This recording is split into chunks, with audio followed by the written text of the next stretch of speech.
Good morning, good afternoon, or good evening. Welcome to Slumpbuster with Juju and Dre, episode 13, recording here on Friday, October 25th, 2019. Find us on all major streaming platforms. On today's episode, Dre and I break down NBA Week 1, UFC 244 with the news of the Nate Diaz withdrawal, World Series talk, NFL action, everything you need to know in the wide world of sports. Thank you so much for joining us, and enjoy the show. I just can't give you a whole spiel. I don't even know where you're sitting at. I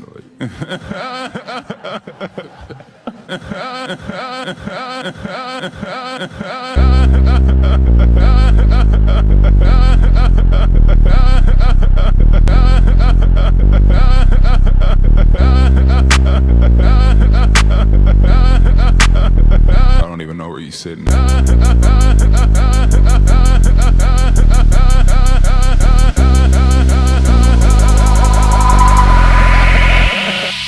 I just can't give you a whole spiel. Na na na na na na na na na na na na na na na Juju. Na na na na na na na na na na na na na na na Juju. Ba ba ba ba ba ba ba ba ba ba ba ba ba Dre.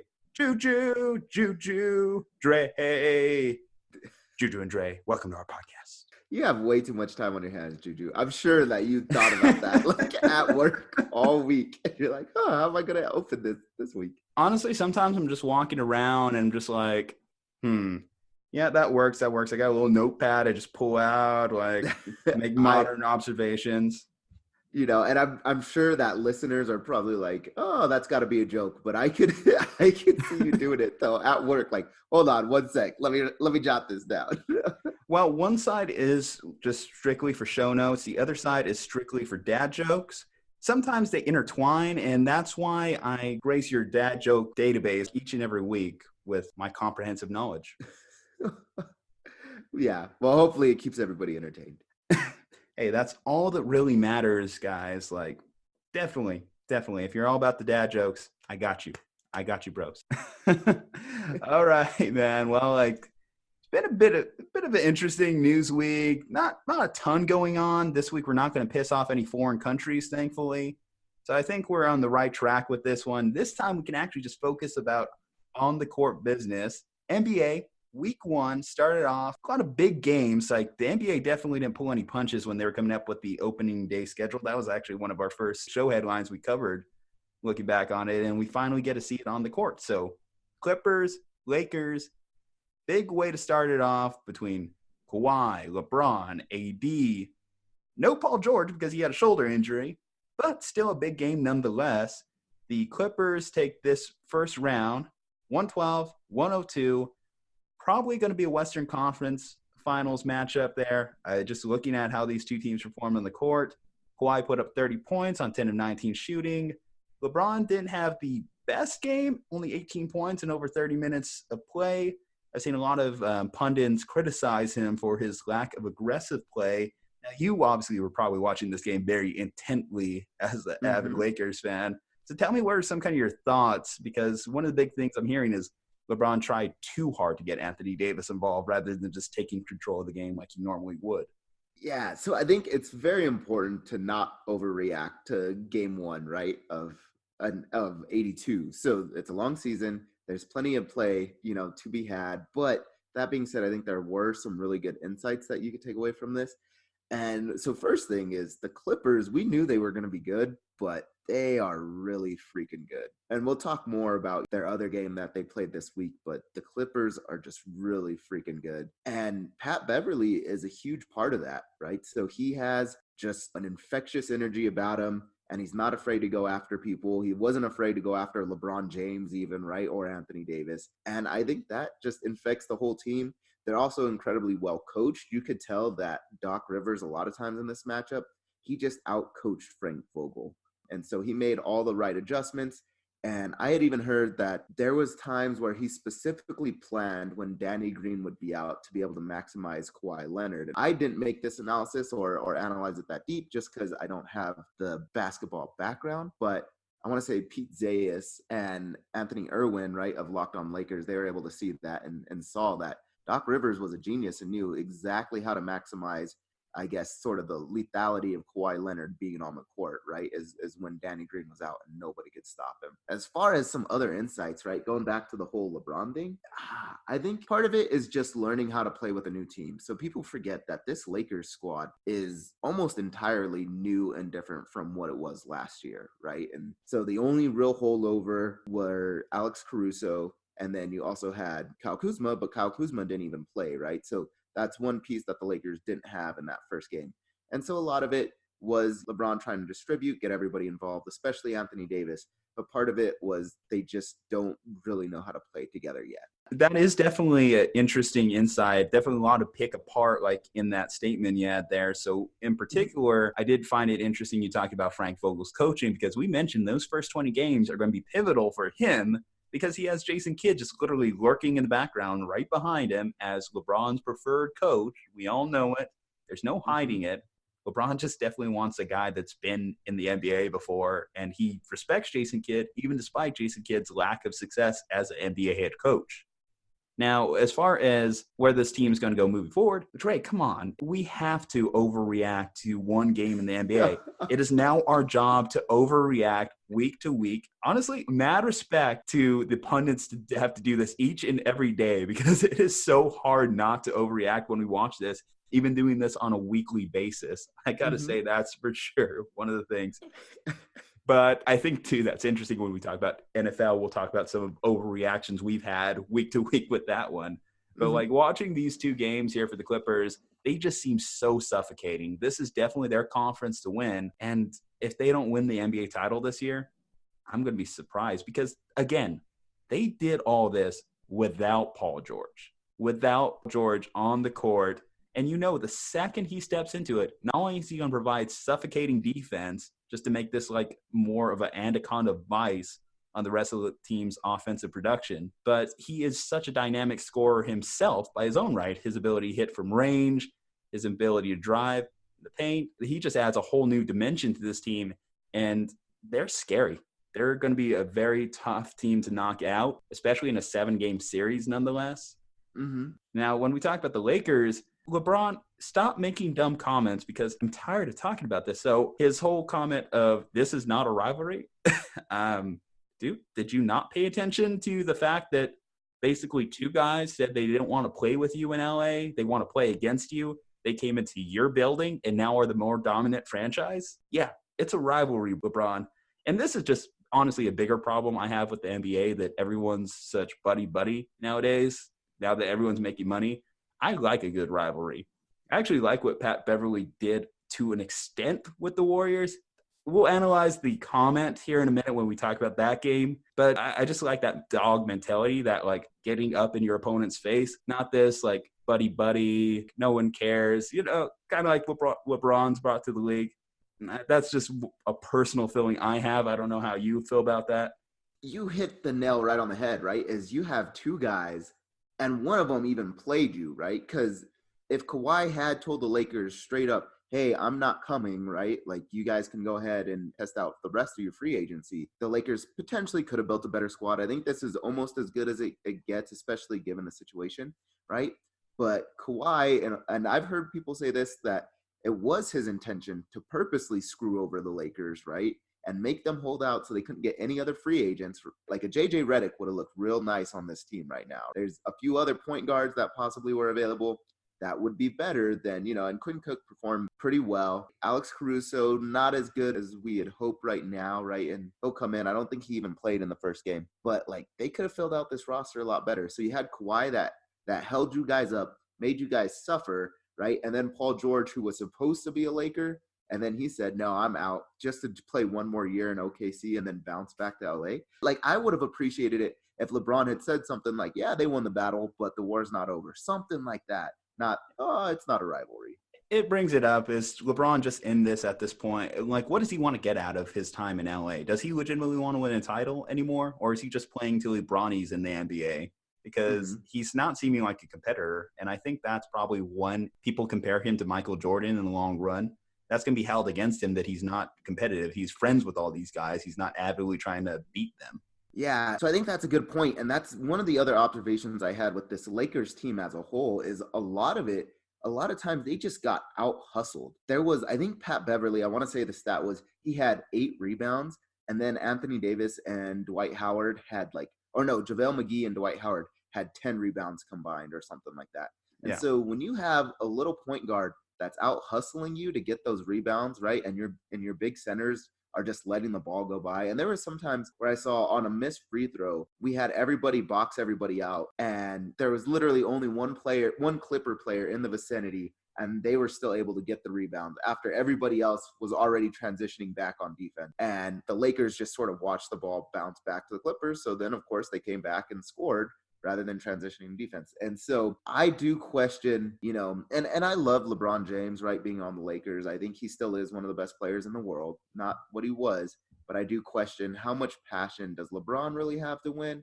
And just this team in general, it's a very good team, but they didn't always look like they wanted to win when I was watching this game. Yeah, it's a little bit disappointing, but I'm sure they'll bounce back. Danny Green, he definitely was your guys' most dynamic offensive player on the court the other night. Mm-hmm. The thing is, I don't know if you could really count on that because as efficient as he was in game 1, he's proven to be not as efficient over the long course of a season. He had some struggles in even the Raptors championship run last year too, where there was games where he was just almost non-existent. I think they still have some work to do with filling out this roster. So it's going to be interesting to see what happens when the deadline comes about, whether they're going to make some more moves to add depth to this team. Mm-hmm. But I mean, the Clippers, they had a second game this week too, and at a point where we may be shifting dynasties in the NBA, because if the Clippers can maintain what they have right now, they're going to be a good team for years to come. And we're coming off of the Golden State Warriors dynasty, and they just destroyed that, wrecked shit in the Warriors' new building the other day. Because look at this game score, 141 to 122. Was anyone playing defense in that game? Could Steph Curry or anyone just stop a guy? No, clearly it was not. The Clippers bench in that game scored 60. And Steph, it's going to be a rough year that we're talking about this. Who's going to be one of those teams that gets phased out of this year's Western Conference playoffs? Because there's a lot of teams competing and not everyone can make it. Could the Warriors really miss the playoffs? It's at least a possibility. Yeah, and we sort of touched on it, right? Is we had said that Steph Curry and D'Lo are going to be fun to watch, and it's going to be exciting on offense, but it's going to be awful on defense. And we sort of knew this was going to happen. And I'm going to say that I'm not surprised, right, that they will give up 140 points in a game. It won't be every night, right? Not every team is as dynamic as the Clippers are right now, especially when they get Paul George back. They're going to be one of the best, both offensive and defensive teams. I mean, that's what's going to happen when you have two of the best two-way players, but it does not look too good for the Golden State Warriors, especially because everybody else has gotten so much better, right? So in the past, the Warriors, they've been able to win, 3 out of the 4 games that they'll play against the Lakers or whatever. That's probably not going to happen this year. The Spurs are always going to be tough, right? And you can see that the Warriors are also struggling with these sort of long and tall teams that are still pretty skilled. And so how are they going to handle the 76ers, right? The 76ers are a really big team. How are they going to handle, the Giannis's, right? And teams like that. So I do have some serious concerns over the Golden State Warriors. I, for now, still think it's a little bit too early to overreact. I think that they are going to still make the playoffs, but they might even drop a little bit further than I had them last week. Yeah, that's definitely a possibility. I think one of the bigger things that a lot of people noticed is the lackluster debut of the Chase Center. So I saw images of a ton of fans leaving the game early, which is always a big no-no in my mind when it comes to attending sports games. If you recall, this reminds me of the famous moment where the Miami Heat fans started leaving during the NBA Finals, and then the LeBron-led Heat came on a legendary run to take back that game, but fans couldn't get back in the stadium. That's the risk you run when you leave these games. You never know. But also, it just is a terrible look for your fans and shows that there's just a lot of, as far as if you're the Warriors and you're trying to rub off the stink of a bunch of bandwagon fans in the last few years, that's not a great way to do it. Yeah, exactly. And that's not what you want on first few games of opening your new stadium, right? You want it to have good energy. You want the fans to stay the whole time, even in a loss, right? But I mean, I understand why the fans were leaving. I would be upset if my team performed like that. I know the Lakers got beat by 10, but I thought it was actually a closer game than it looks on paper. but the Warriors were just getting beat up.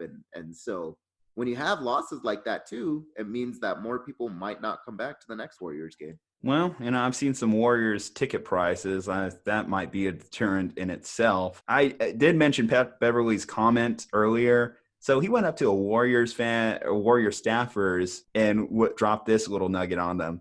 Y'all a little different without KD, I see. Y'all cheated long enough. Y'all had a good run. Back to reality. I just found it such a kind of stupid comment in a way, though. So, I like the mentality, the dog mentality of it. But the comment itself is so dumb because Pat Beverly, you were literally out there recruiting KD this offseason. Do you not remember that? Yeah.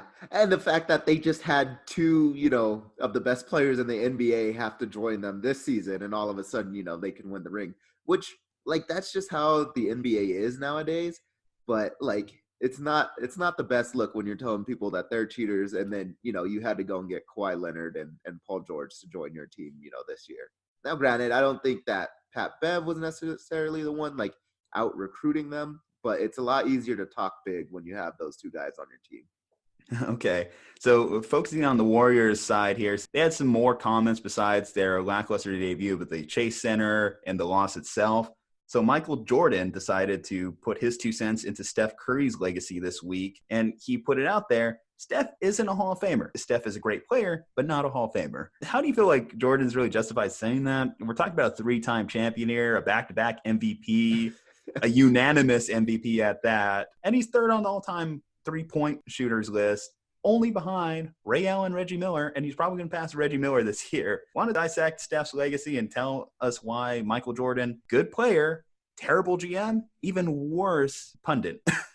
And I just don't understand why Michael Jordan was saying this. I don't know how you could deny that Steph Curry, even if all of a sudden his career goes off the rails this year, right? His team is not as good as it has been in the past, right? And what if they never win another championship? That's a very realistic thing that could happen. But even if that were to happen, I think he would still be a Hall of Famer. Like you said, he's going to probably break all the records as far as it comes to made three-point shooting. His career percentage is one of the best ever for three-point shooting. And the MVPs, so I just don't see how Jordan is really justified in saying this. I don't know if he's maybe trying to start a WWE type beef, right, and get people excited about this. I don't know what's going on here, but I don't see the grounds he has to stand on. Well, clearly he's not known for being a great talent evaluator. Look at the Charlotte Bobcats, Hornets, whatever the hell they want to call themselves the last 20 years under his management. They have just been one of the most garbage franchises. They went and lost their franchise player in Kemba Walker this offseason, and he's picking fights with modern NBA players besides LeBron James. So I don't know what Jordan's thinking of with this one here. I don't know. I think that here, the Charlotte Hornets, you have a serious issue with Michael Jordan's leadership of this franchise right now. Yeah, but it's also hard to tell Michael Jordan, right, the best, arguably the best player ever, that, hey, bro, you got to go sell the franchise. Question. Worst executive, Magic Johnson or Michael Jordan? Oh, Magic Johnson by far. It's not even close. Michael Jordan, I would take in a heartbeat. If Michael Jordan had offered to take the job over Magic Johnson, I would have said take Michael Jordan. Magic Johnson was so bad. I mean, could you argue, though, Magic left, helped the team? Well, Michael Jordan is going to choose to stick with this team for another 20 years just in the lottery hell that is the Charlotte franchise. Yeah. It's doing more trouble sticking it out. Yeah. Let's just say, I think both franchises, or no matter who you had out of those two, you're probably better off firing whoever it is that's your GM out of those two. Yeah. Okay. So some more NBA headlines before we move off of this. So Kyrie Irving, 50-point game. God, you better come through tonight, Kemba, because God bless. So 50 points from Kyrie Irving against the T-Wolves. He's the first player in NBA history to put up 50 with a new team. It's frustrating to watch him come out and ball like this, but at the same time, I don't think it's sustainable long-term. I do think that in the playoffs, he's going to falter kind of like what he did last year with Boston. At times, he turned in Russell Westbrook last year. I don't know. I don't see it continuing, but hey, that's just one notable stat from it. Kemba, I mean, He was going against a big, long 76ers team, so I don't really know what to really make of that in his debut. Hopefully he bounces back. They're playing the Raptors tonight, probably a more favorable matchup from point guard position. Mm-hmm. No, I agree. I think you'll see a better version of Kemba. I think this was a tough matchup for him. Also, it's always hard, right, integrating into a new team, though I do think that he fits Steven's system better, right? So I think eventually you'll start to see the gains from that with Kemba. And now it might just be a little bit early, but it'll change. As far as Kyrie Irving, though, like we've always known that he's this type of player and could put up 50 points. But the thing is, correct me if I'm wrong, but their team still lost, right? In overtime or whatever it was, or double overtime. I thought he hit the game winner against the Wolves. Did he hit the game winner? No. You know what? I remember correctly. He did almost have a highlight win there, a highlight game winner, but it didn't drop. They actually lost to the T-Wolves 127-126. So we talked about it was like Devin Booker with his 50-plus point games that ended up losses. How much do you really put into these 50-point games when the final result is you taking that L against like a heartless T-Wolves squad led by Wiggins and Cat? Mm-hmm. Yeah, exactly, right? And we know that Kyrie is a good player and we know he'll get your points, but if it's not resulting in wins, right, doesn't really matter. I mean, outside of maybe jersey sales for your team and you bring in some added revenue, right? Like you finally have a superstar on your team, you're filling seats, but you know, it might not always result in wins. And granted, a game that's that close is almost a coin flip, right? Like the shot very well could have gone in and he could have won and my point might be moot. But yeah, I just worry about Kyrie Irving's impact on actually winning the game. And you sort of made this point when we were talking about the season previews, right? Is that Kyrie, we've seen him on a team on his own, and they were not very good with the Cavs, right? That's true. So, I mean, but there'll still probably be a playoff team in the East. I mean, at the end of the day, they don't have KD, but we'll see what happens. Again, I'm hearing Carmelo's name pop up a little bit more. Moving off of the Nets and Kyrie, I invoked his name just a second ago, but Russell Westbrook made his debut with the Rockets. The Rockets blew a 16-point halftime lead to the Bucks. Now, I'm not going to blame you for losing to Giannis, but whenever you have the advantage in this game, it definitely does hurt a little bit more for this new Rockets team as they're still trying to find their way. There's a lot of drama around this team. They're a fireball. I told you, I don't like them. I could see this being a first-round exit for them.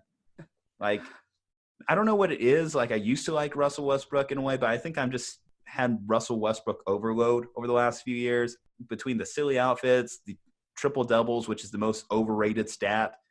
But shout out to you, Giannis, for your triple-double, 30 points, 13 rebounds, 11 assists, because that actually resulted in a win. Yeah, I mean, that's just hard personality to deal with, and something you didn't even mention, but Russell and Harden were already getting into it, you know, and this was barely the first game, right? So how long can they last through the season without, you know, literally ripping each other's heads off? I mean, this franchise tried to tell us everything was okay with Carmelo, like up until the point they just randomly cut him in the middle of the night. Mm-hmm. So I don't really buy into this Rockets organization right now. I think they're very quick to move off players. I did find it interesting. So Russ was third on the team in three-point attempts. He knocked down a couple, 3 for 7, not the worst on the team. That belongs to you, James Harden, 1 for 8. Disappointing there. But hey, James Harden not showing up in a big game, who would have thunk it? Yeah. So here's what I think. I still think that this team's going to do very well in the regular season. And so I'm not going to disagree with you. I could see this very well being a first-round exit team. I still see some sparks. The fact that they were able to lead by 16 at halftime against the Bucks shows me that there's some sign of life. But you're right. I think that some of that relationship might start to deteriorate. And I don't know if they'll get it all together by playoff time and be able to pull out a world championship. I just really do not envy D'Antoni in this one, trying to figure out putting two ball-dominant guards together and making it work. It doesn't seem like a match made in heaven by any means, even when they made this trade. Because when you added Chris Paul was definitely more of a distributor and definitely added more to the offense and was pretty dynamic defensively even in his later years. So to move from him to Russ is just not like a perfect transition by any means. Mm-hmm. Yeah, I agree. All right. Well, that does it for NBA Week 1. I guess my final thing on this one is LeBron dropping 50 tonight against the Jazz to make up. No, I don't think so. I think the Jazz, I think it's going to be a really competitive game, actually. I'm glad that it's at home, though. I will say that. I think that gives the Lakers a slight edge. And then, honestly, like our first 20 games for the Lakers are really easy. I could see them losing maybe like only 4 games in that stretch. And if so, Frank Vogel, congratulations, you'll keep your job. If he loses more than that, though, that might be rough, right? Like, and from just a sort of motivation standpoint is these are some games that I think the Lakers need to win. And tonight being a big one, if they can win it, I think they'll be okay for the next 20 games or so. Okay, fantastic. All right, so moving off of the NBA, it's time to move into your domain here. So we have some big announcements. This is actually going to be a pretty heavy on the UFC episode right now. So Nate Diaz, one of the bigger needle movers in the UFC, decided to pull out of UFC 244. He wasn't suspended by the UFC. Osada didn't suspend him. He suspended himself. He said, I'm out. If you guys are going to notion that I may have took a banned substance. And he decided to do this in the form of tweets because that's just how modern day professional athletes decide to get news out there, especially when they're being accused of PED consumption. So I'm not going to make it out to NYC Fight Week next week because they say I tested with elevated levels that say might be from some tainted supplements. I call false on that because I only take whole foods or natural food supplements. I don't eat meat. Until UFC or USADA or whoever is, you know what? I mean, it's our show. Fucking with me fixes it. I won't competing. I'm not going to play their game and try and hide it or keep quiet.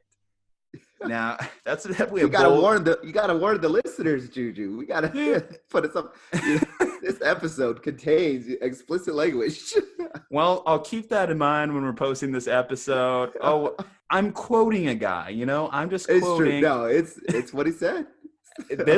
If I'm going to be like Nate Diaz, if I have to get in character when I'm reading off his Twitter, I got to talk like Nate Diaz here. Now, granted, I'm not talking like someone who definitely sounds like they took a few hits to the head like Nate does, but nah, I'm kidding.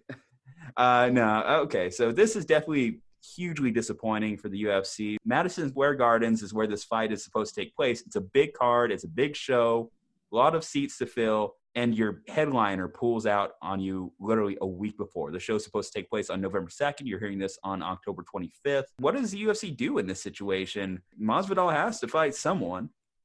Yeah, and it's very difficult to figure out even who you could put in there, right? Is a lot of the other like welterweights or middleweight competition, they're all also fighting on this card. So Kelvin Gastelum is fighting, Darren Till, Stephen Wonderboy Thompson, right, is fighting Vicente Luque. And it's just difficult to find a replacement, especially because the announcement came just 1 week right before, right? This doesn't happen that many times where a fighter pulls out literally the week right before the fight's supposed to happen. And Conor McGregor, you know, we saw he's off in Russia doing press conferences saying that he's coming back January 18th. I think from just a pay-per-view buy and selling such a big card out in Madison Square Garden, Conor would actually be really good to put in right here. I think he would get worked by Masvidal right now.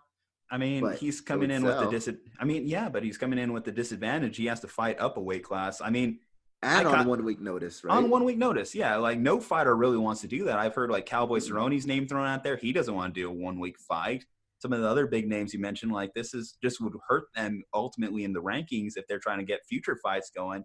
I know it's a big opportunity because let's say you do beat Masvidal, get that BMF title in Madison Square Gardens. This could do wonders for you moving forward in future bookings. But at the same time, like, Masvidal is no cupcake, and he's been preparing for a fight for a while. Granted, he's been preparing for Nate Diaz, bit of a unique fighting style that, unlike some of the other fighters we're throwing out there. Mm-hmm. Like I said, it's hugely disappointing for this card if this fight doesn't take place. Now, I should state, again, the UFC did not suspend Nate in this situation. If Nate wants to continue with this fight, he still absolutely 100% can, but he's put it out there in this way. I don't want to fight with even the possibility that I might have a tainted substance because it might hurt my legacy. If I win this fight, then you guys can say, oh, he tested positive for PEDs, and that's going to hurt him like in similar ways to where like John Jones has been criticized in the past for some of his fights where he's been righted to the eyeballs, as they say. Yeah. So I guess my question to you, do you think Nate Diaz is taking the right approach, right? Because we've crucified some athletes when they come out and we find out they got popped for performance enhancing drugs after their fight. And then you say, oh, they're a cheater and their legacy is almost never the same. And you gave a good example, John Jones. He's been popped twice. And though he's never been popped explicit, well, actually one of them has been a steroid, Turinabol, but the other ones weren't necessarily steroids when he did get popped. But everybody now, or not everybody, but a lot of people are like, hey, I don't like John Jones anymore. I used to like him, but he's a cheater, and we know that he's cheating, right? He's taking these PEDs, and he's never been looked at the same. So do you think Nate's taking the right approach with this?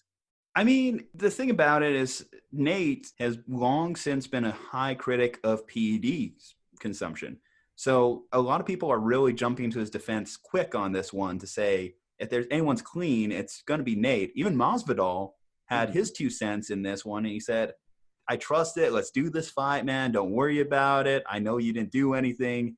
Something to that effect, basically. So, I mean, it still can happen. It's just interesting. So we've seen this trend not only with Nate just now, but like I mentioned, Golden Tate this past offseason, Taylor Leon, 2 cases in the NFL where you had the players trying to get ahead of it and tweet out, hey, I didn't take this banned substance. It's not me. I don't know what happened. Kind of an interesting decision to announce you went vegan during your little thing here. I don't eat meat. I only eat Whole Foods. All you eating at H-E-B or Walmart like scrubs, I eat Whole Foods. But, I mean, hey, man, there's only one way you can earn that BMF title, eating exclusively at Whole Foods. You eat all organic to get that BMF title, man. I don't know, man. I think Nate should still do this fight. It's a huge draw for everyone. You're really taking money out of everyone's pockets if you don't do this. And one of the big things, we're going to talk about it when we get into the documentary between Tito and Chuck here. Spoiler alert, that's going to be our next topic here. But the longer you wait on these type of fights, the less attention you command for them moving forward. And you really have to strike while the iron's hot. And Masvidal and Nate Diaz is never going to be hotter than it is right now.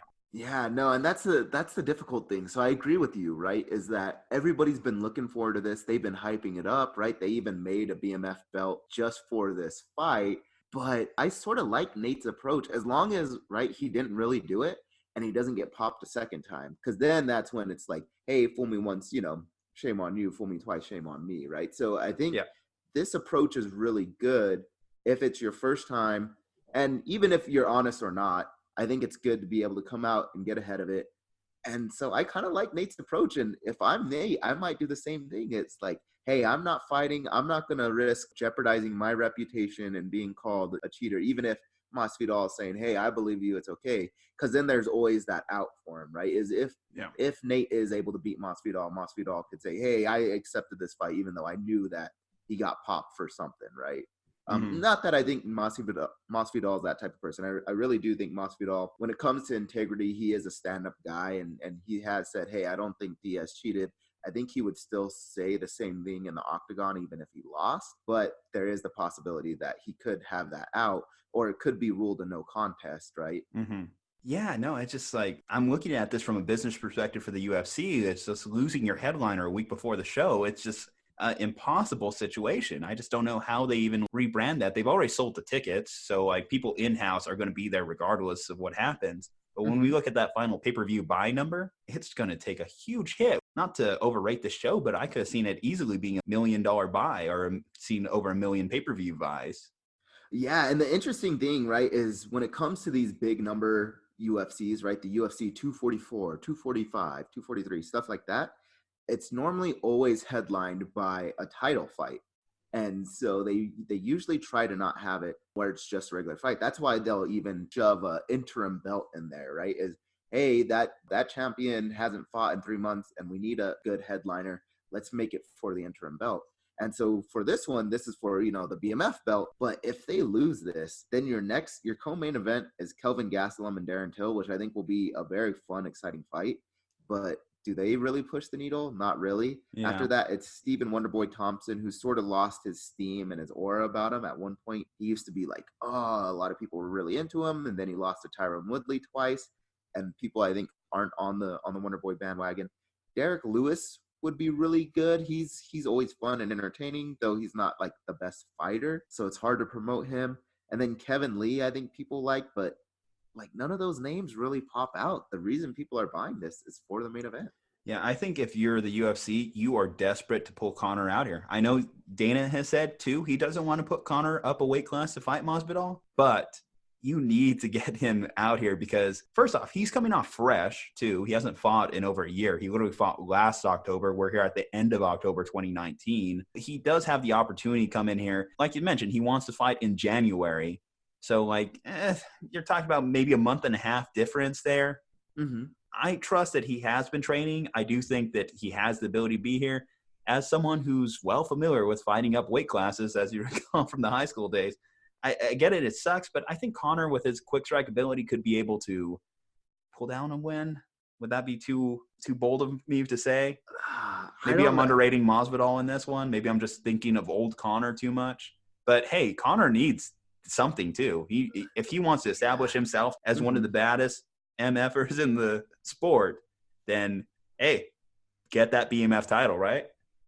Yeah. See, so here's the thing: is I think you're right, and this is the fun thing about MMA is that no matter what, any fighter has at least a puncher's chance, right? Even if you're going up one weight class on short week's notice, you can still win the fight. The thing that comes with Conor, and it actually might be an interesting thing. I think Conor definitely runs the risk of losing this fight. Masvidal is extremely explosive and might be just as good of a striker as Conor McGregor is. So I think McGregor might have a little bit difficult of a time, especially with Masvidal being the bigger.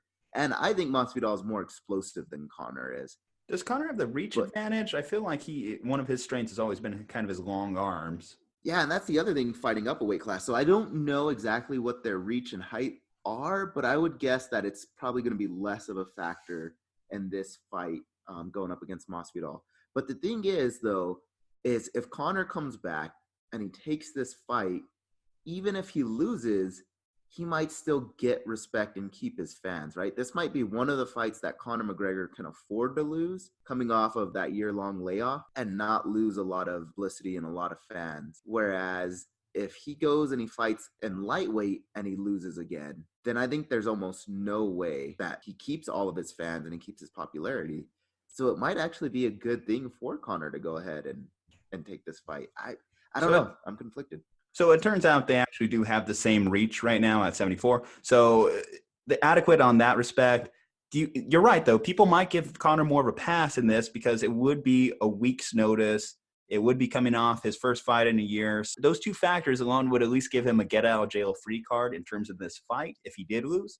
But if he won, he would put himself right up there, back at the top of the card, back in the A-listers. And I think that's what Conor needs coming off. Remember when we talked about his ESPN interview and how we said it was just like he was a beaten dog in that one? Like he was just miserable. He just had no steam behind him. This would put him back in that conversation that we like and are used to with Conor McGregor. And I am all for it. I want to see it. I miss that Conor. Like that shit-talking Irishman. That is what brings a casual viewer like myself. And full disclosure, yeah, I'm a casual viewer. I'll know the names. Don't get me wrong. I'll keep up to the sport, obviously, because, well, we're sports media, obviously.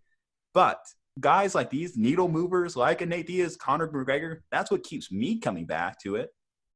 Yeah, no, definitely. And that's the thing with Conor is it would almost be perfect timing, right? Like he just came out in Russia and said, hey, I'm coming back January 18th, right? And he's also been tweeting a lot saying like, hey, that BMF belt was created because of me, right? Like I'm the reason that thing exists. And so now that it's like, hey, Diaz is out and Diaz has said he's not going to fight next week.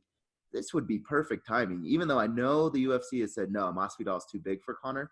Conor would look like the man if he goes up and says, I don't care what the UFC says. I don't care how big Masvidal is. Like, I'm fighting, win or lose, I'm going down swinging. I think fans would love it. Oh, and you know what? Think about it from this perspective. Let's say he beats Masvidal, right? And then you have Nate Diaz here who pulled out. Nate Diaz, Conor 3, suddenly that's back on the table. And UFC is going to promote the hell out of that one coming off a big win for Conor against Masvidal. Oh, yeah. And so Masvidal, I think right now is ranked number 3 in his weight class. And so if Conor can get that win, you can easily say, oh, yeah, he's still one of the top guys that needs a title shot, right? And you can easily justify that, whether it's at 155, 145, or 165. And to have wins in 3 different weight classes would be extremely impressive. But right now, as Conor sort of is, the last thing that we saw from Conor McGregor was him getting whooped by Khabib. And I use that term lightly, right? It could have been, it was a lot worse than just a whooping. And you don't want that to be the lasting impression in your mind when it comes to Conor McGregor, because you can't really say that, oh yeah, McGregor deserves the next title fight because he got whooped in the last one. Yeah, that is definitely the truth about it. Well, that's all I got for UFC 244. I guess we just got to wait to see how this plays out. Hopefully by next week, we can actually be talking about who actually is on the card. Hopefully Nate just decides, you know what, this whole thing's silly. I actually will fight, and we'll get the match everyone is expecting. Everyone that already bought the ticket is expecting. I think that's the right thing to do for the fans. Mm-hmm. You have anything more before we move on to our next subject? No, I mean, I guess the only thing is I wonder if they've already tested the B sample for Nate Diaz. So you can always tell them, hey, you need to test the B sample.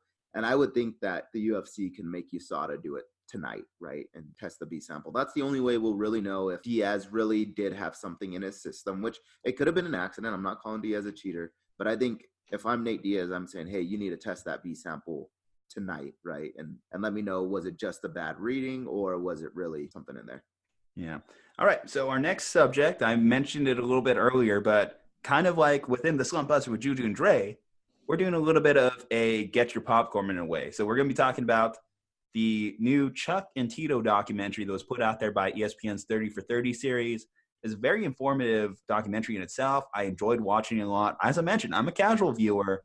So like a lot of the bigger names like a Chuck Liddell or a Tito Ortiz, when I was kind of like going through high school, middle school, these names just really stood out to me. These were one of the few names I really was able to cling on to. So to kind of learn the backstory and learn how these fighters' legacies kind of developed over time, and especially watch the early days of the UFC where it was just literally. So the big contention with UFC in the past was it was basically like human cockfighting. And I could definitely understand that sentiment from our congressmen and women when it came to this, because God bless, these guys were just killing each other in there. They were throwing NFL punts. They were wrestling up and down weight classes. No one gave a shit. They were just all over the place. What do you think of the documentary, man? Yeah, so I thought, to me, it's one of my favorite sports documentaries, I should say. And that, like, it was cool to see the history of the UFC and how it sort of first got started. And then you start to see where a lot of these early sort of Hall of Fame, UFC fighters sort of came in and what the different styles were and how different the sport really was back then. Because it was, in my opinion, a completely different sport back then from what it is now. Like, oh yeah, you had dudes with one boxing glove, right? You could wear shoes into the ring, or like the octagon back then, and you could, all this. Yeah, hits to the back of the head, right? Like, you could axe kick them in the face. There's all kinds of crazy stuff. You could literally punch their nuts if you wanted to back then. It's funny. I'm just like thinking, like, one of my favorite YouTube series is like seeing, I don't remember who does this one, but some notable UFC fighters will actually do like WWE moves on each other just for shits and giggles. And it kind of reminded me of this whenever I was watching the early development of the UFC, because you just see like people breaking up the most ridiculous moves on this. It looks like a completely different sport, to be honest. Oh, yeah. No, it was a completely different sport. The thing that I also like, though, is you see how much of a genius Dana White and the Fertitta brothers really were, though, right? And taking it from what it was, buying low, and then now getting it to the point where they could sell high. Like, I have a lot of beefs with Dana White and the way that he treats the fighters and some of the stuff. Like, I do like the sport part of UFC, and that I want to see the best guys fight. And I know that doesn't always sell tickets, right? Especially when you have guys that are like really good grapplers and that's how they win. That doesn't always sell the most seats. So Dana won't make those fights. But at the same time, like, Dana's a genius, and you could see why he started to promote Tito Ortiz the way that he did. And then eventually Randy Couture and Chuck Liddell. Well, so you mentioned the business side of things. They threw out those numbers there. It was bought for $2 million. And then as of 2016, they flipped it into a $4 billion sell. That is Talk about being pro-capitalism, pro-free market. That's a hell of a business purchase right there to take this like ragtag group of fighters and turn them into one of the most prolific sports organizations known today. Amazing. One of the better business accomplishments I've ever seen. Now, as far as Dana White, Tito Ortiz has kind of spoken up about this documentary already, even before it like came out officially to us viewers. He was very vocal in saying Dana was out there changing stuff to make himself look better. And after watching it like this time, I do kind of understand what he meant, because Dana was so quick to be like, oh, Tito's an idiot, doesn't know nothing. And yeah, I felt Dana, as much as Dana tried to make himself look more likable in this documentary, the UFC tried to make Dana look as the good guy. I kind of hated Dana a little bit more after watching this, if I'm going to be honest. Yeah, no, I agree. And so I definitely respect Dana White as like, he really is the genius behind, hey, how can I bring what the UFC was to making it this modern day sport? But you could definitely tell that he's sort of a sleazeball, right? Like he 100% will throw a fighter under the bus to save his own skin. He will try to screw people out of money, right? Like, but that's part of, I think, also what made him so successful and allowed him to take the UFC to where it is today. Doesn't mean he's a good guy. Doesn't mean I like him anymore. But yeah, I agree. There's definitely stuff to hate about Dana White. I gotta say, I was pretty shook whenever I saw Dana White with hair. I was too. I saw and I was like, is that really Dana White? Like, he was skinny, he had hair. Him and Joe Rogan just talking to each other with hair, it was just like a sight to behold.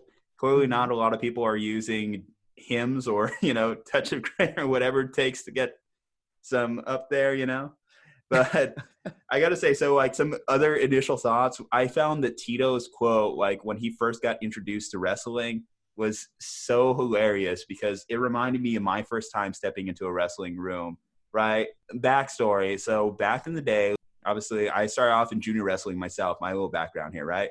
And I did it because I wanted to play football. Football was going to be the sport I liked. It was the most entertaining thing to me, like growing up, everything back in the day, right? And my dad like said, listen, son, he didn't actually say this, but I'm just adding this to the story. Listen, son, you're fat as shit. Honestly, you're not athletic at all. We got to get you in shape before we could throw you out there to play football, right? So I jumped into junior wrestling my 6th grade year. Jesus Christ, that first practice, oh my God. Like, I think 10 minutes in, so not even like past the warm-up, I was already throwing my guts out into the trash bin. Yeah. I was just dying. Like, look at my dad in like the parents' corner, like, what did you do to me? What did I do to you? Like, this is just mean, cruel, unfair.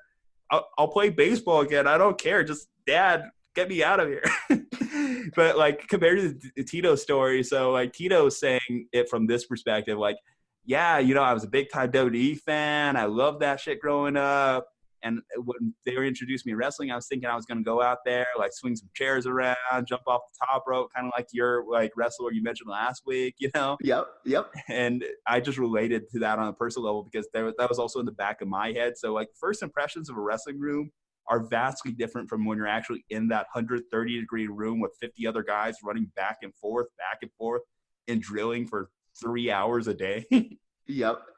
Yeah, no, and that's the thing is there's a lot of people that never actually do the sport of wrestling and they'll never have any idea what it's like, but it is so hard. It is so challenging, but it was funny hearing Tito go in like, oh, and you can actually like slam people. And it's like, yeah, you can go in and throw them as hard as you want. Right.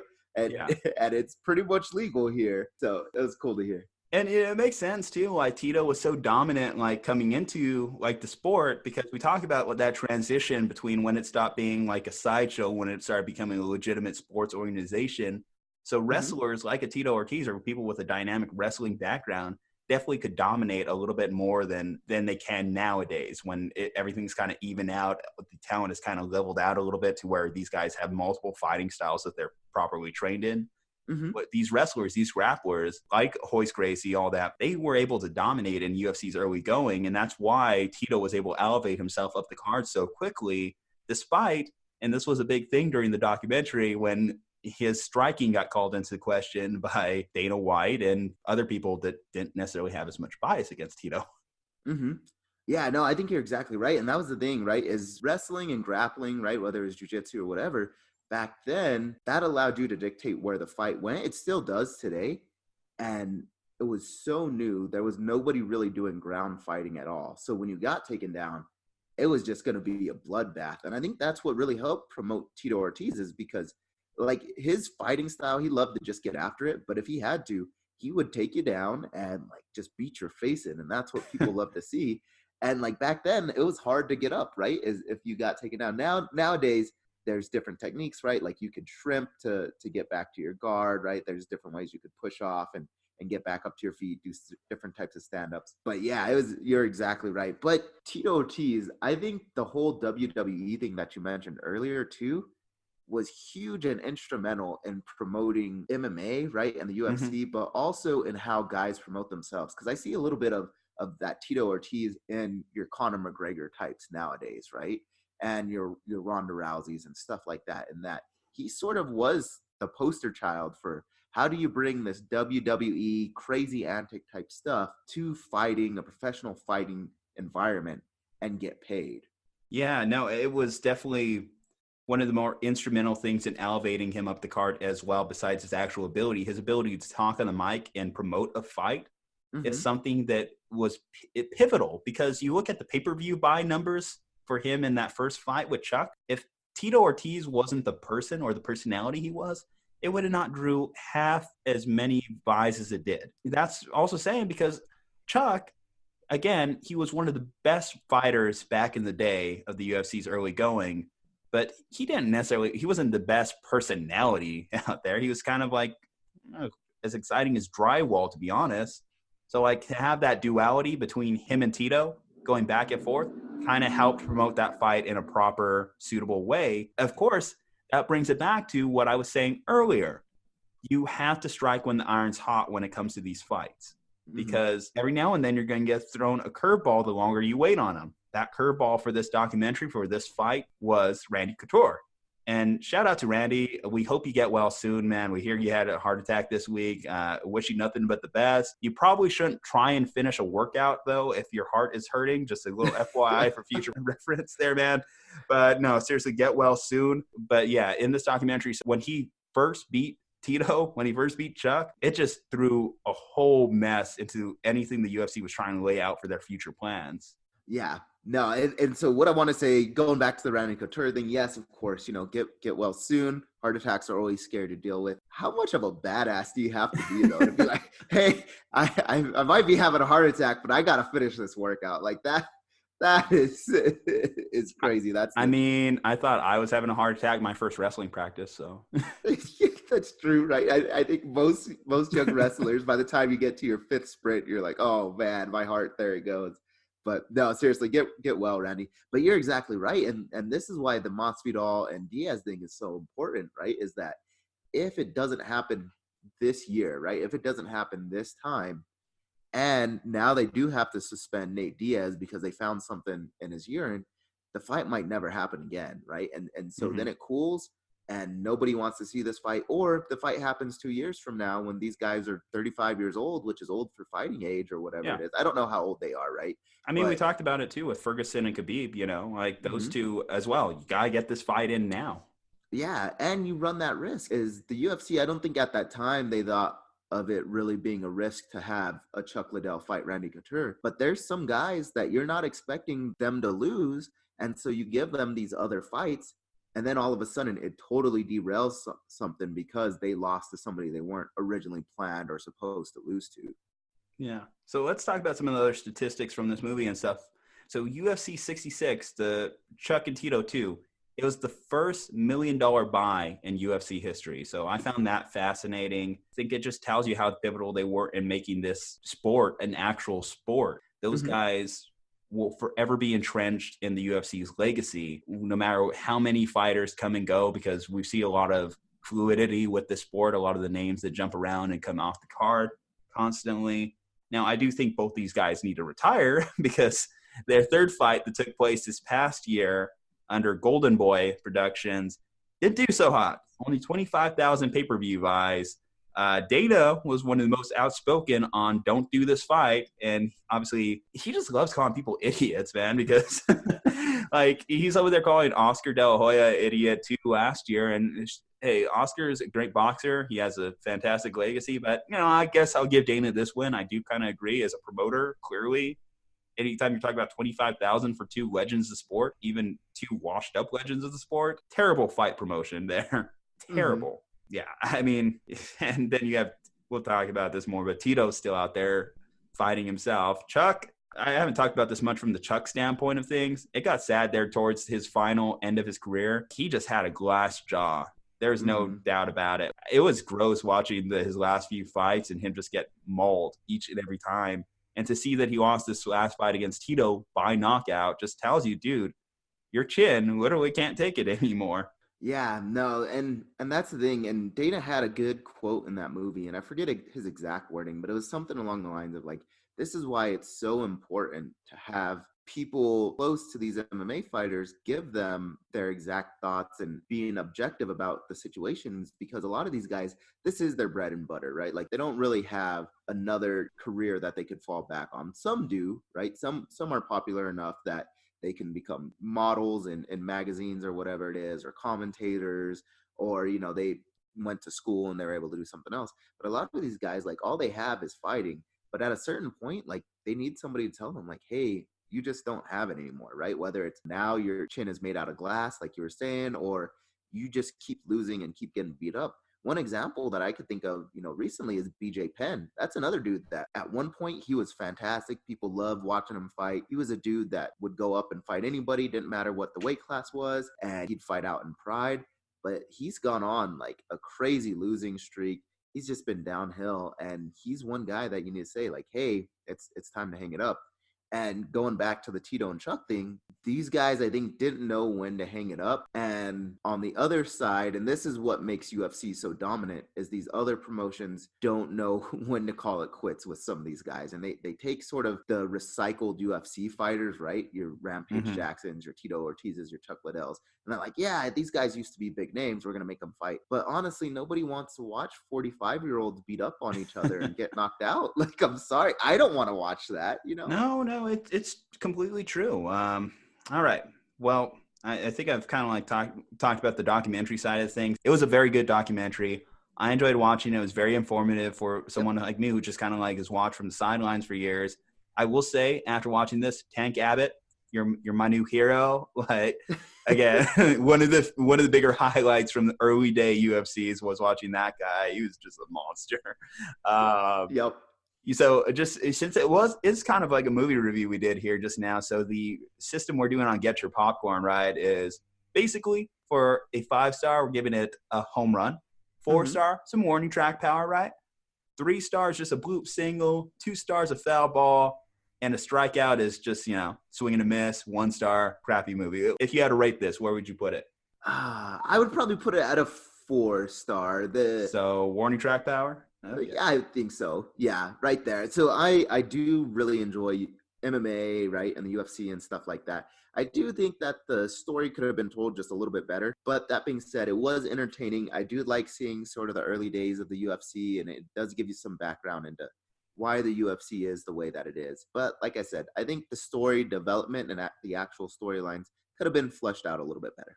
Yeah, it's got warning track power for me too. It was hit deep at the fence, just off the wall. ESPN always does great on these 30 for 30s. They're very informative. They always get the best people to come in. But if what Tito was saying is true about like Dana having his hands and how this final documentary was cut, it does kind of take away from it a little bit for me. I am interested. So the ESPN's actually going to be doing some more 30 for 30s on the UFC here in the coming month. If there's any more that kind of like catch our eye, we'll probably jump on it. I enjoy doing this little review here on it. And I think it's definitely productive for our fans that do love the fight community. I think it's a good thing for our show. And we definitely do appreciate all our fans who are MMA fans, UFC fans, etc. Now, there is some more UFC news, actually. Well, not UFC, but MMA, at least. So Tito Ortiz is actually still fighting. He's going to be taking on former WWE champion Alberto Del Rio in Combat America, one of their fights here coming up. Now, I will say this. So we're telling Tito, you should hang it up, everything like that. Makes sense. I've seen these two kind of like go back and forth on it together. I don't really care. This fight doesn't really have much juice for me. It's more of a novelty side act, like anything Tito's doing these days. But you can't really sleep too much on Alberto Del Rio. I know it's easy to take away from his background because he is a WWE champion, et cetera, et cetera. But he actually was on the 2000s Mexican wrestling team before they got pulled from lack of funding for that year's Olympic Games. So he's no joke. He definitely does have a background in it. He actually has some UFC fight or MMA fights under his name as well. He has a 9-5 record, a couple knockouts. So no slouch. So for an older guy like a Tito Ortiz, yeah, watch yourself. I mean, I don't know how well he is on the striking background, but definitely from a grappling standpoint, he can give Tito some trouble. Mm-hmm. Yeah, and I think Tito's at that point in his career, right, where like he's just getting older. As you get older, right, you're a little bit slower, more susceptible to knockouts, all of that stuff. So definitely don't sleep on Alberto Del Rio. But yeah, like you said, I'm just not really interested in this fight, right? Like you have a guy that's 9-5 in MMA going against an old legend in Tito, right? If Tito was 15 years younger or something, right, maybe I'd watch it. But it's just not that exciting. And Combat America is one of the smaller leagues, right? Like even below a Bellator, and even King of the Cage, honestly, is probably more well-known, or ONE FC, right? So, well, I mean, hey, they couldn't do any worse promoting this fight than Golden Boy Productions, right? yeah, that's the one thing. I mean, and that's the thing, too, is like the UFC is just so much better at promoting than everybody else right now that I think they have the budget, though. They do have the budget, but everybody's so late to the party that, and they just don't do it right. And so trying to promote this Tito and Alberto Del Rio, I know Del Rio probably has some following from WWE. I just don't know how big of a fight this really will be. He couldn't do any worse than CM Punk, so I think we'll be fine there. Yeah, CM Punk got paid, though. That dude made like $500,000 like to get whooped up on by a 20-year-old. Let's see, Mickey Gall beat him down pretty bad. And who was the second fight that he got punked in? I can't even remember. Yeah, but hey, if you pay me $500,000, I'll go get punked by Mickey Gall right now. That's a fair comment to say. Who wins that fight? Just quick prediction. Let's see. I'm gonna go. I haven't seen Alberto Del Rio. They're both old. They're both in their 40s. Are they? Okay. No. Then if that's the case, give me Tito Ortiz then, just because he's got the experience. He's been doing it. All right. Speaking of knockouts, so the Houston Astros in Game 6 against the New York Yankees, they delivered a knockout blow in the bottom of the ninth inning. Jose Altuve, boom, out of here just to the right of the Crawford boxes. So congratulations to Houston Astros. You made it to the World Series. That was an exciting Game 6. It definitely played in their favor. So we talked about it. Do you go for the kill in the ALCS, bring out Garrett Cole in Game 6? Instead, they decided to play a bullpen game, and it worked out. Surprisingly, you would have thought if they did a bullpen game, the Yankees would have came down the favorites in that one, as they had Aroldis Chapman, Betances, all these guys lined up, but still couldn't get things done. One of the highlights is always going to be Aroldis Chapman's face after Altuve hit that shot. That's going to be played on clips for years to come. But albeit it might be marred because the Nationals are not joking around. This Cinderella team is taking all the pent-up frustration from watching the Redskins over the last few weeks and releasing it all over the Astros to the tune of a commanding 2-0 lead, taking the first two games on the road. It's impressive, and they had to beat Garrett Cole and Justin Verlander to do this. This Game 1 pulled down the 5-4 victory. That was Garrett Cole's first loss in 5 months. Impressive. 3 RBIs from Juan Soto. Happy birthday, Juan Soto, by the way. He's officially 21, so if the Nationals do win the World Series, he can actually celebrate with the team with the traditional champagne shower. He doesn't have to get himself a what's that one drink, what's the one that they always talk about? Oh, what? Oh, the like sparkling cider or whatever. Yeah, the sparkling cider. I'm talking about the one with the cherries and all that. Whatever. Anyway, my point is, if the Washington Nationals pull it down, Soto, you can actually get lit with your teammates, so that should be fun for you. In Game 1-2, Ryan Zimmerman hit a big home run. So he was the first ever player drafted by this Nationals organization, and he got to hit the first home run in the World Series. So that's also a really cool moment for this franchise. And then in Game 2, this 12-3 beatdown. No one was really expecting that. Verlander, he didn't pitch the worst. When he left, they were only down like 3-2. And then the bullpen just came in and had a horrible 7th inning. 8 runs given up in the last 3 innings, 6-run rally in the 7th, led off by Kurt Suzuki's home run, couple RBI singles. It was just a bad outing for the Astros these first 2 games. Couldn't be any worse, especially, come on, you're losing your first 2 games at home. I don't know. Do you think the series is going to make it past 5? At this rate, no, right? I mean, the Nationals are looking really good. And so, correct me if I'm wrong, but for baseball, right, it goes 2 games at whoever's the higher seed, and then it goes 3 games, right, back at the lower seed, and then 2 games back. Yeah, in theory, the series doesn't even have to go back to Houston. It could end in DC. Yeah, exactly. And so for me, that's really scary if you're Houston. And with how good the Nationals have been playing right now, I just don't think Houston can stop them. So I think there's a very real chance that it could end in 5 games. I'm actually looking forward to it. There's I want it to go to Game 5 just because controversial political headline, but Donald Trump plans on attending Game 5, and I want to see the Donald try and throw out a first pitch. That would entertain me. Not gonna lie. I guarantee he would say it's the best pitch ever. Do you think he makes it to the plate, or does he bounce it? Can he deliver that perfect strike like George W. Bush? Or, I mean, hey, I'm not trying to get too political, but Obama did bounce it. I'm just going to put that out there for my baseball fans. Yeah, I think no, I think he would bounce it. I don't think he'd bounce it. I don't think there's an athletic bone in the man's body. So, yeah, I agree. But here's kind of like where the statistics line up for it. Teams that win the first 2 games in a best-of-7 series postseason, they are 71-84. And that's not even counting the teams that have won their first 2 games on the road. There hasn't been a team that's overcome that in quite some time. And I don't think that the Astros really can, especially since they're making so many mistakes out there. Alex Bregman, you are not representing Albuquerque well in this series. Since the American League Championship Series against the Yankees, Alex Bregman is batting 130. Not good. 3 for 23. He did homer in Game 2, but he also made a pivotal error that cost the Astros some runs. This team isn't playing cohesive. It's almost an impossible task because even if they were able to get past Anibal Sanchez and Corbin pitched Game 1 out of the bullpen, but he'll probably be ready for Game 4.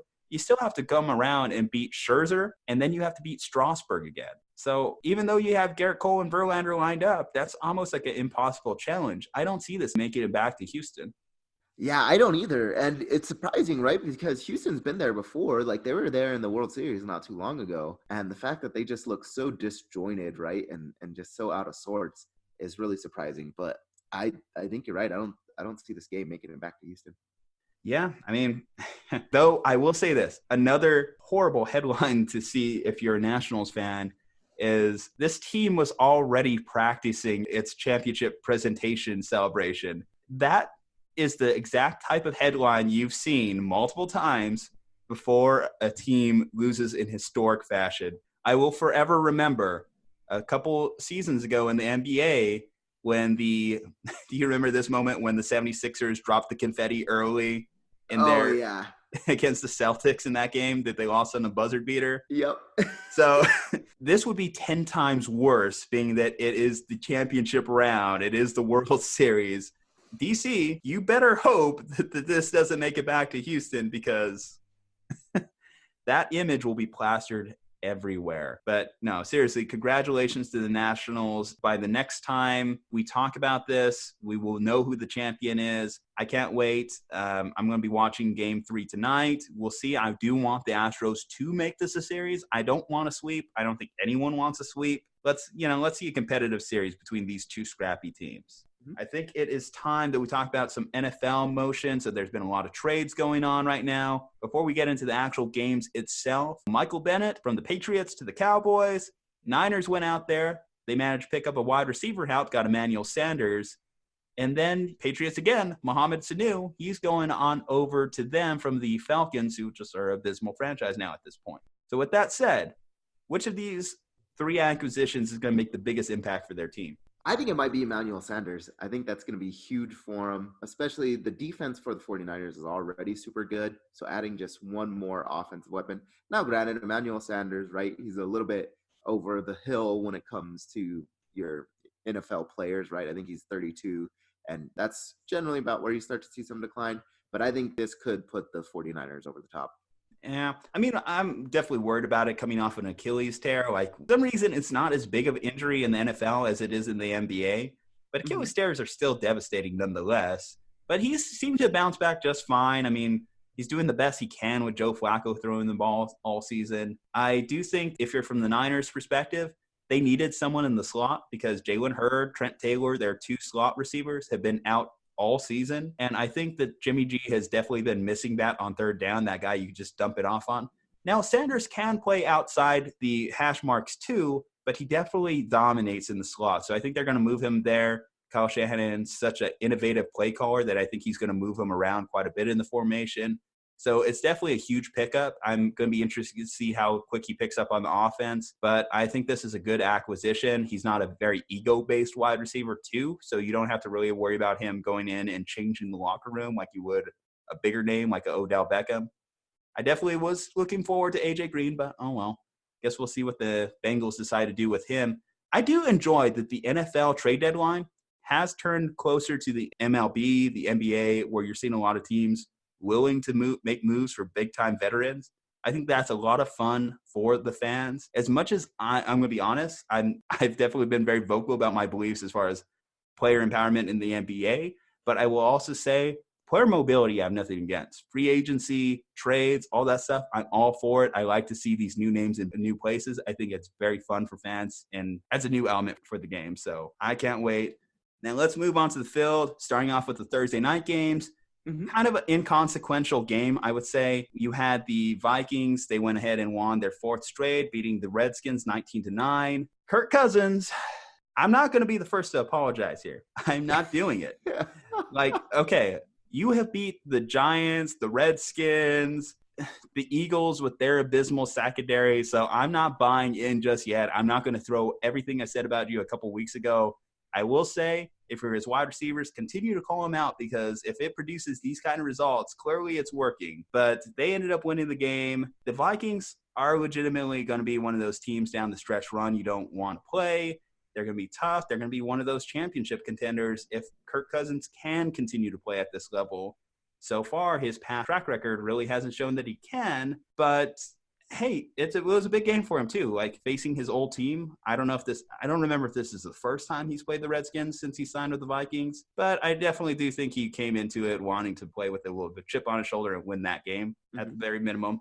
Yeah, but also it's not too hard to beat the Redskins, right? So he might have a chip on his shoulder, but they're also not the toughest team right now. That being said, no, shout outs to Kirk Cousins. You're right. I don't want to apologize too early, but I'm just letting everybody know that if they want their team to do better, just have Juju and Dre talk crap about them, and they will miraculously get better the next day. I'd like to think it's because these players are listening to us, and they're just like, man, you know what? I got to prove these guys wrong. Chip on my shoulder. Through. That's exactly what it is. They don't listen to anybody else. They listen to us. And exactly. If we call them out, they're gonna do what they have to do to get better. I mean, come on. Do you really need to listen to Stephen A. Smith say the same thing for the 1,000th time? Yeah, no. And he just yells louder to make his point. That's all he does. He just yells. He just yells like, what?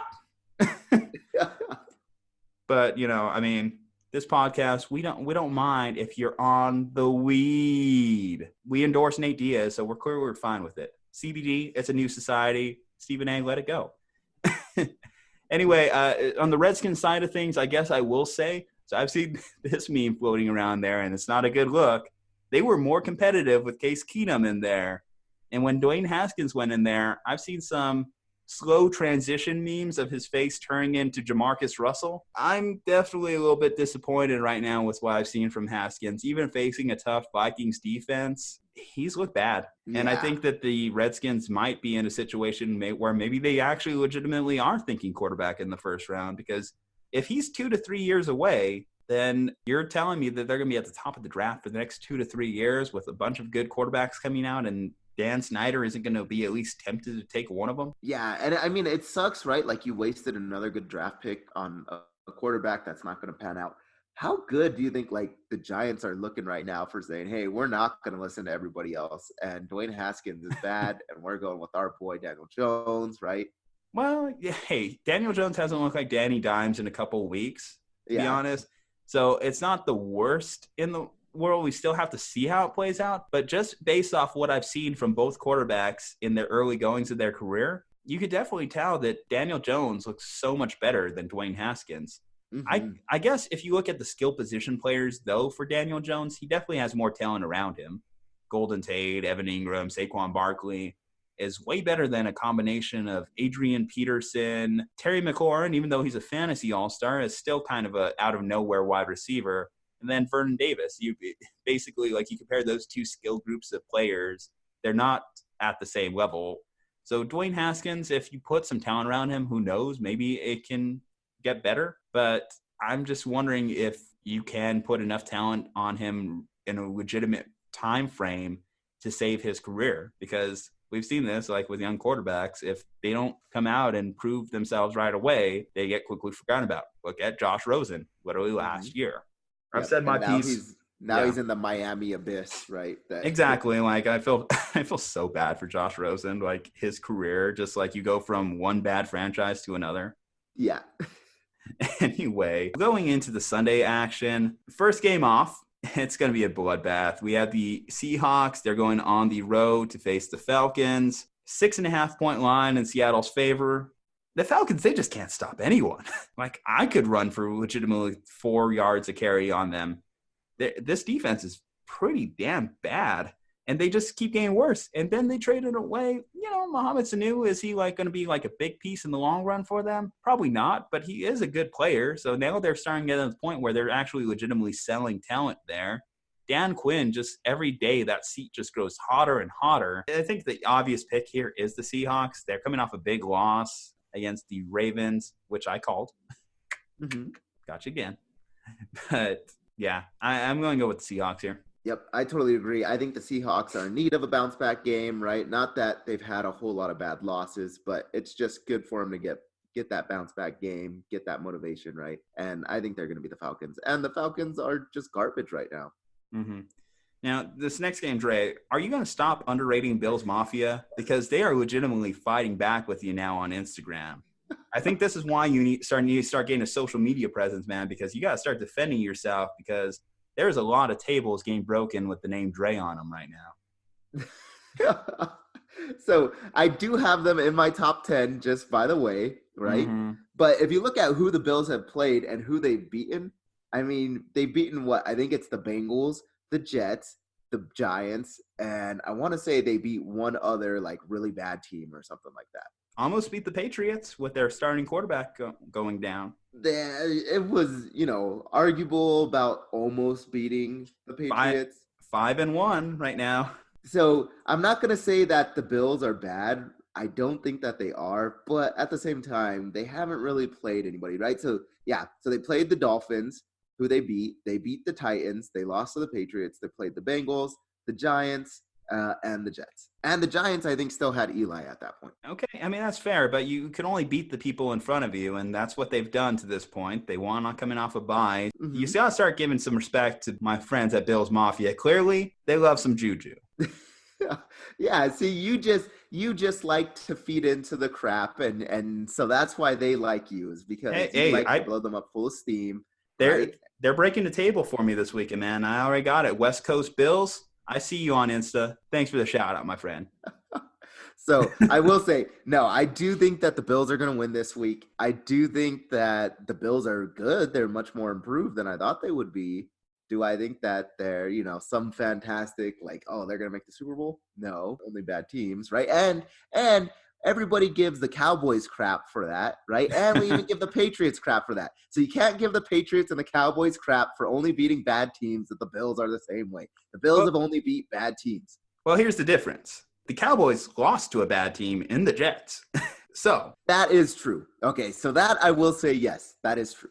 Okay, and yet you still have them over the Bills. Throwing that out. Anyway, Eagles. So on the flip side of things, they're welcoming into town the Eagles.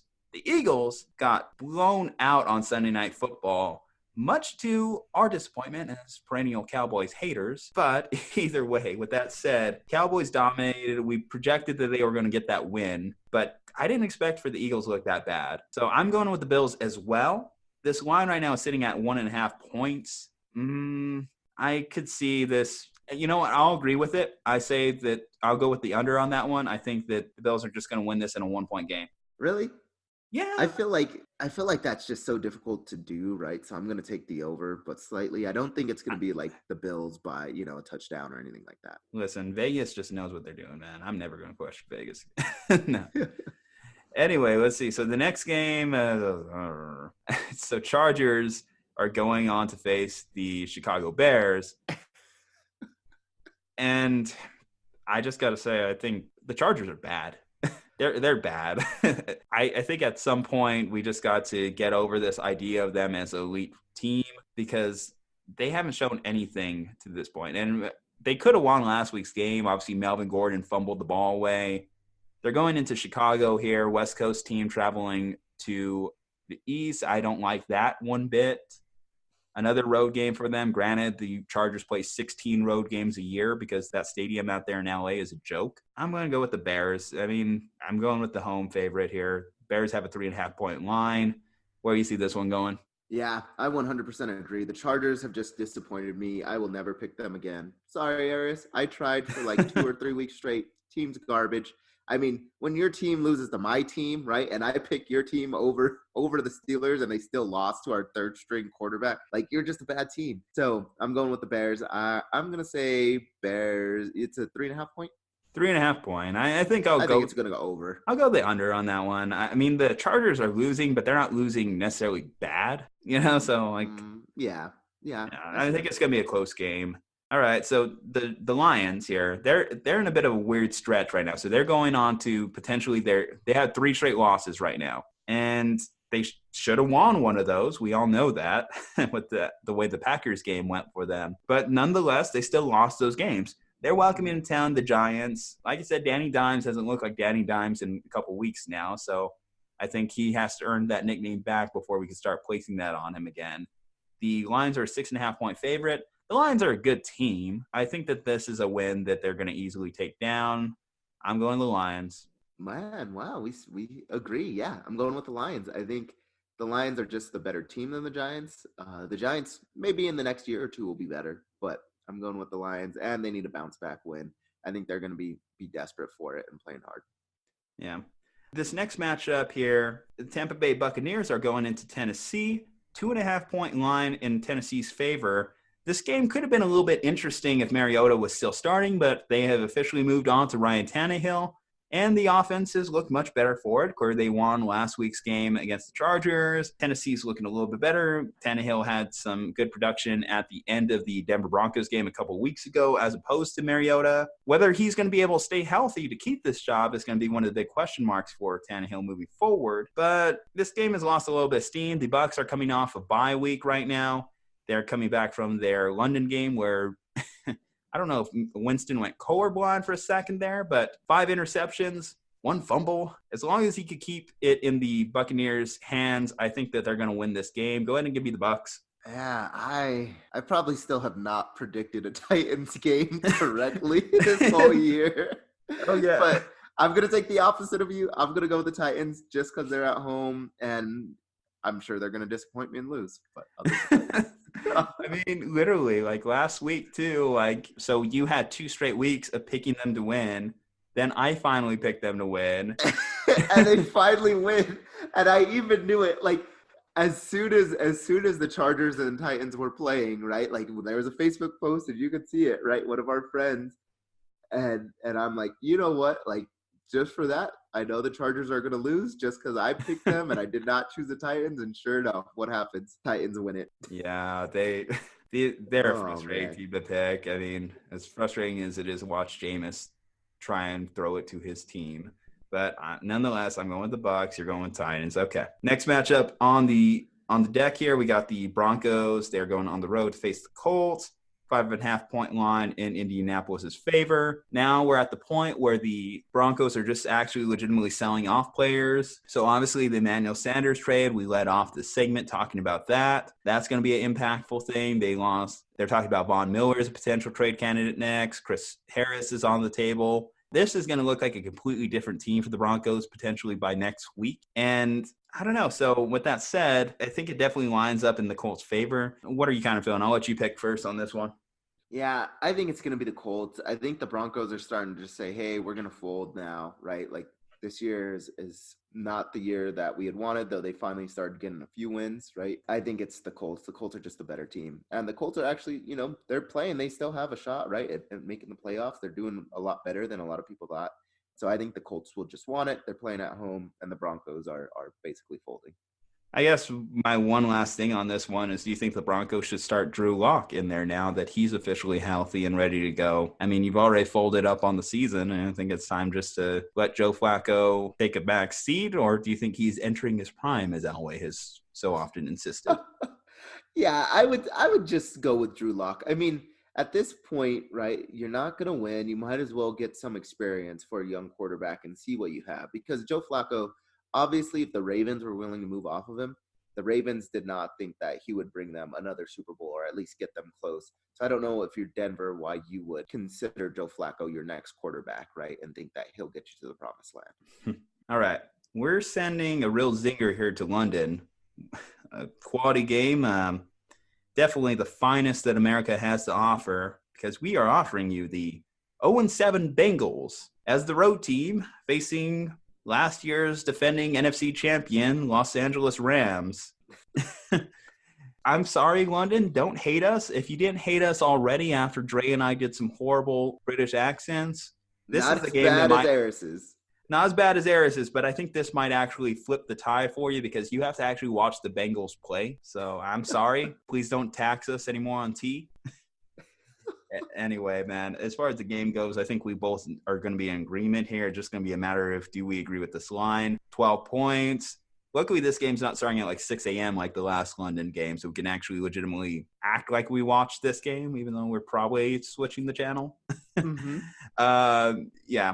Rams, I'm going to go the over on this one. The Rams definitely need a win. They need to continue this because if they're going to have any chance at catching up with the top two teams in the division there, they just got to really buckle down these next few weeks. Yeah, and the Bengals are just so bad. I'm going with the Rams. The Rams are just the more talented team. They're better coached. I just don't see any way that the Rams lose. Though you said it's 12 points? Yeah. I think that's kind of a lot. I'll take the under. AJ Green get traded? Does he get traded? Oh, Bengals are still insisting no. Yeah. I think he does, though. Yeah, I think it's just a matter of time. Yeah. All right. I didn't think I'd be saying this at this point in the season, but the Cardinals, 3 straight wins they've managed to put together. Now, keep in mind, 3 straight wins have come respectively against the Cincinnati Bengals, the New York Giants, some other bad teams. It's not like they're really beating an impressive list, but when you combine that with their tie, this team 3-1 at week 7, I don't think a lot of people here would have thought that would have been their record going into it. So they're not the worst team in the world. Though they are going to be facing this Teddy Bridgewater-led Saints team. It's probably one of Teddy Bridgewater's last official starts for the year. There's even talk that Drew Brees was trying to suit up for this game. So it's only a matter of time before the Saints team is full arsenal right now. Now, the line right now is sitting about 10.5 points in the Saints' favor. Superdome is definitely a huge advantage there. Do you like the Cardinals team to still be able to scrap and potentially pull off an upset, or you think this is going to go Teddy Bridgewater's favor? Because I've been saying for weeks that he's due for a loss, but it just hasn't come. He's undefeated as a starter right now this year. I know, and I think that he is due for a loss, but I just don't see any way that the Saints lose this game. The Cardinals are, starting to become fun to watch, right? And they are sort of a team to keep your eye on for the future, but I still see the Saints winning this one. Yeah. That's kind of a big line, though. I think I'll take the under on that. I'll actually go with the over on that one and taking the Saints, and I'll only say this because – as fun as the Cardinals have been to watch, they have taken advantage of some poor teams. And the last time we saw this Cardinals team face a good team, they got blown out by the Seahawks. I like the Saints to continue their dominance. I think that I wouldn't be surprised if you told me there was an upset in a way. There's a part of me that wants to go for an upset pick here, but I'm not that bold on this one. I'm going with the Saints here. I'm going with the over on it. Next game we have on the docket here. So Jets, Jaguars, 6.5 point line for the Jags. Is Sam Darnold going to be seeing ghosts this week, or do we need to get him an exorcist? I think, man, yeah, that poor guy, he got lit up by the Patriots. I'm going to take the Jets, though, actually. I'm going to take the upset, and yeah, I think the Jets cover, obviously. we've been pretty similar most of the day. I'm going to go with the Jags on this one. I actually really love Sam Darnold as a fantasy streaming quarterback down the end of the season here. He has some really easy games, including Miami twice coming up. So that's just something from a fantasy football perspective, keep in mind. But the Jets have been a little bit embarrassing right now. I thought that they would have showed something against New England, coming off that big win against Dallas. I don't know. I'm a little bit disappointed to see Adam Gase's play calling. I'm starting to hear some dysfunction in the locker room right now. Colin Cowherd actually ripped them pretty well this week, which is amazing because he's speaking about his golden child, Sam Darnold, here. But thick and trunky. Thick and trunky. There's anything Colin Cowherd loves, it's a thick trunk. Yep. Loves the thick and trunky boys. Oh, thick. You got really thick. 3 C's. 3 C's, 2 K's. Thick. Anyway, yeah, I'm going with the Jags on this one. All right, we're moving into the afternoon games right now. This is arguably probably the game of the week in the afternoon slot, and I'm not doing this to be boastful, but Panthers are going on the road to face the Niners. It's going to be a fun game to watch. I'm actually looking forward to this one. I think it's going to be a good one. The Niners right now have a 5.5-point line. This is going to be Kyle Allen's first real test as a starter, I feel. He's faced a lot of weak teams to this point. And as far as the Niners defense, even though they played some decent teams here in the recent goings, decent skill position players, they haven't been able to face anyone quite like Christian McCaffrey. Now, I do think that does play in the Niners' favor as a dominant defense like they are. So I'm going to go ahead and take the Niners. I just don't think Kyle Allen could be able to pick apart this defense like he has with some of the other teams he's played in the recent weeks. And I think he's long overdue to throw a couple picks. Yeah. So I think the Niners, especially because of their defense, I just don't think that Allen's ever played a defense quite like the Niners in the NFL. And so I think your Niners are going to do it. They're also playing at home. They look really good. Do you think Sanders will play this week? No, he'll play. I think, though, the main thing to keep in mind is he's probably going to be on a limited snap count. Yeah, probably not I think gonna, so. Or at bare minimum, it's going to be a very bare bones offensive game plan that they work for him. Like I said, he's probably going to work out of the slot. I think that will give some new life to Jimmy, but it's going to take a couple weeks to really develop that rapport between those two. In the meantime, though, I'm picking the Niners. It's going to put them in an interesting position when we start talking about seeding going forward, too. If the Niners are 7-0, it's just a matter of a math equation at that point when it comes to working out buys. Yeah, no, definitely. Give me the Niners. Next game up, this is a big, big, big game for the Cleveland Browns. They are going on the road against the Patriots. 11-point line in New England's favor. So they're coming off a bye week, so they'll be at least fresh.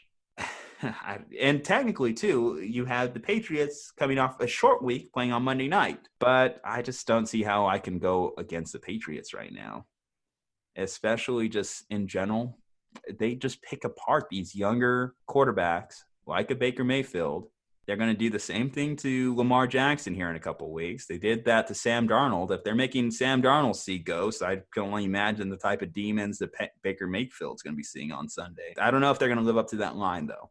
I'm not going to go as bold as to say 11-point line. I will give the Browns at least a fighting chance at coming off bye week. But, yeah, I'm going to Patriots.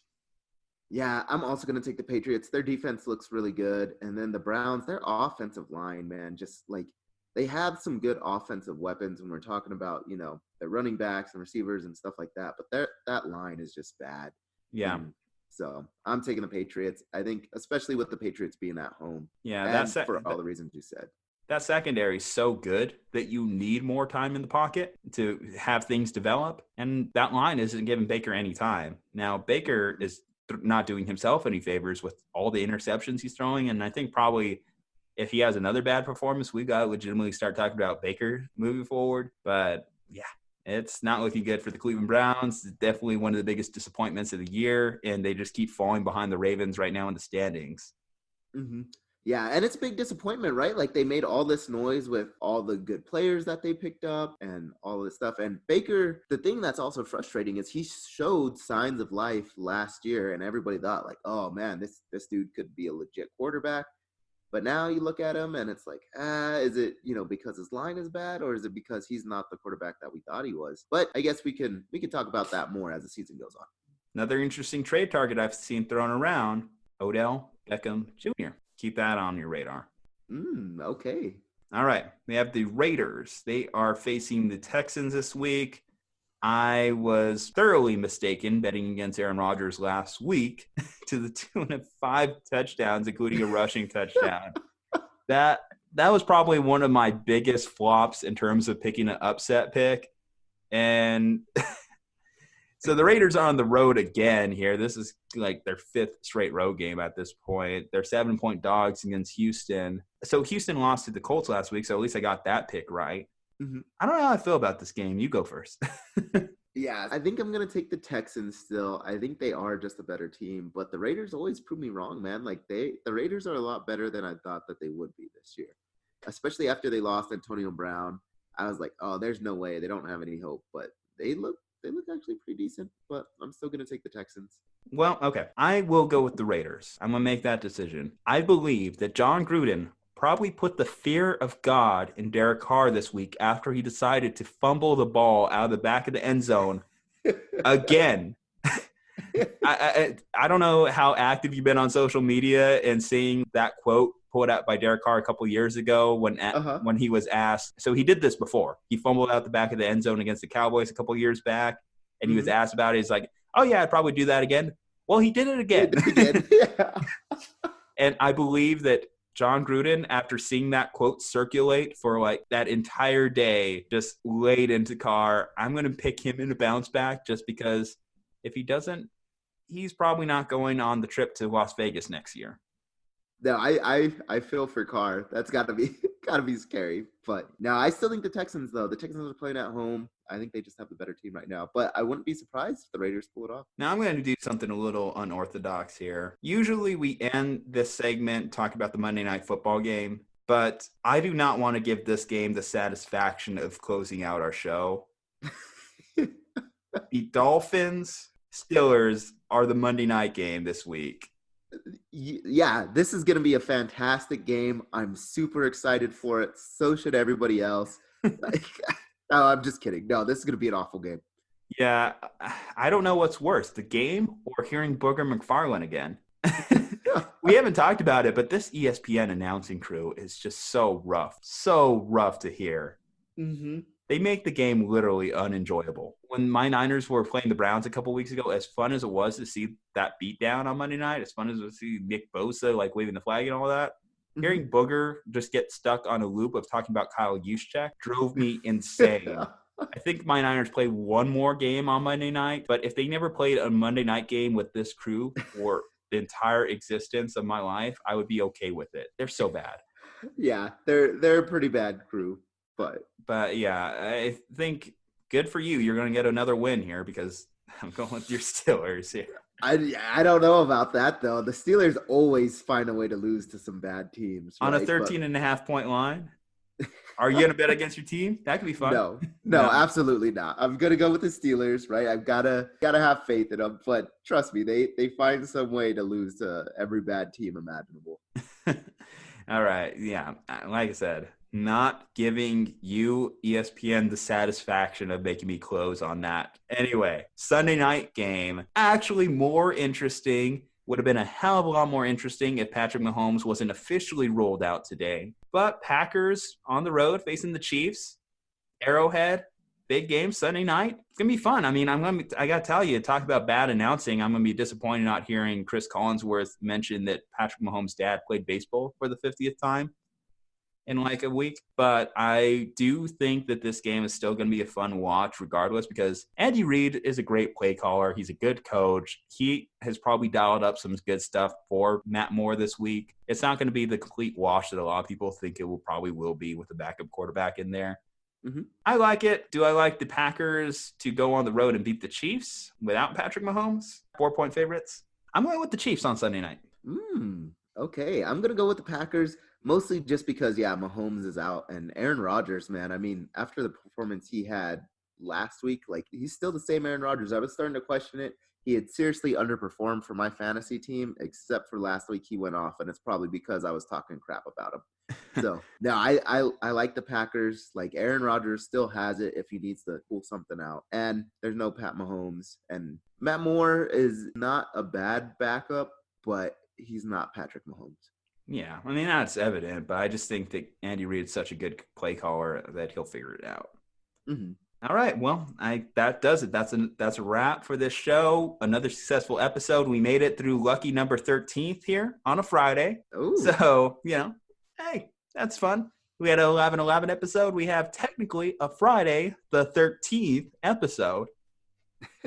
And close to Halloween. And close to Halloween. Spooky. Very spooky podcast here. Anyway, guys, thank you to the best fans in the world, Slumpbuster Nation. We appreciate you. You're constantly growing. We love that you've been more vocal in your criticism dialogue with us, and we do appreciate that because that's ultimately what's going to help the success of this channel long term. I love our fans so far. I think I only hope to gain more of you. Make sure to like, comment, subscribe, rate, review, share it with your friends. Do everything you can right now. We're pushing towards 300 Instagram followers right now.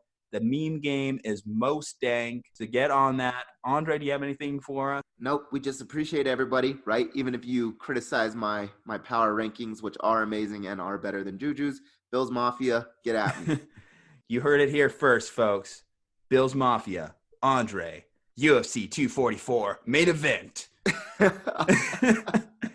See you next time.